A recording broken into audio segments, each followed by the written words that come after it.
एक आर्टिस्ट अपनी एक तगड़ी आर्ट के पीछे की जो क्रिएटिव प्रोसेस है उसको याद ही नहीं करना चाहता।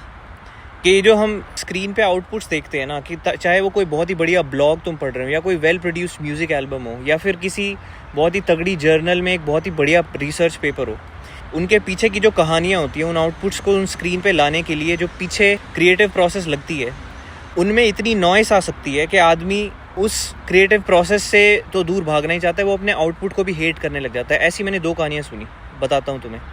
पहला किस्सा तो ये कि मैं ना अभी रिसेंटली कनाडा से वापस आया और मैं अपने ऑफिस में घुसा डे 1 पे, और मैंने एक बंदा देखा अपने साथ बैठा हुआ, और मैंने उससे बातचीत की तो पता चला कि ये रिसेंटली बहुत ही बड़ा एक क्वांटम फिजिक्स का एक पेपर आया था, उसका मेन कंट्रीब्यूटर है, फर्स्ट ऑथर है। और मैंने उसको बताया कि मैं इस पेपर को बहुत टाइम से एडमायर कर रहा हूँ। तो मैंने उससे पूछा कि इसकी क्या क्रिएटिव प्रोसेस थी, कैसे आइडिया जनरेट हुआ, क्या टेक्निकल डिटेल्स थी। उस बंदे ने मेरे को 5 मिनट थोड़ी डिटेल्स दी होंगी। उसके बाद वो इमीडिएटली इस डायरेक्शन में मुड़ गया कि कितना डीमोरलाइजिंग एक्सपीरियंस था उसका इन बड़े फिजिसिस्ट के साथ काम करने का इस पेपर के लिए। He saw so much ego clashing, blaming, pressurising to do certain things.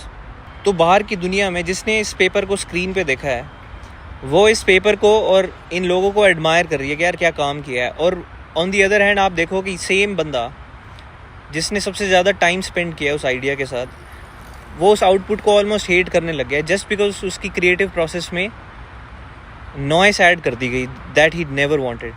And specially तब जब ये लोग इसके हीरोज़ थे जिन लोगों के साथ उसने काम किया।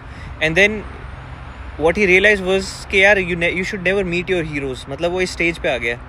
And this is what I call miserable success, where you got the outputs that you wanted but at the cost of certain inputs that you never wanted. Because when you are a creator, not only do you remember the outputs, you also remember the inputs.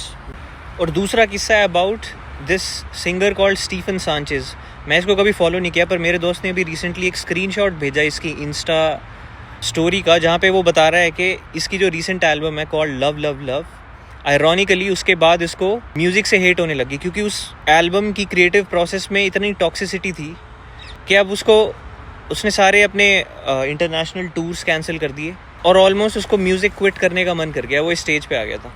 तो मैं ये सब इसलिए नहीं बता रहा कि कोई लेसन छिपा है यहाँ पे, मेनली बस यही बात है कि अगर आपने एक डोमेन में कॉम्पिटेंस हासिल कर ली है, इसका मतलब ये नहीं है कि आप अपने और लोगों के इमोशंस को हैंडल करने की कॉम्पिटेंस भी हासिल कर लोगे। वो एक डिफरेंट मसल है जो आपको बिल्ड करनी पड़ेगी। किसी स्किल को ट्रेन करना is not a training to be a wholesome being, उसके लिए आपको अलग से मेहनत करनी पड़ेगी।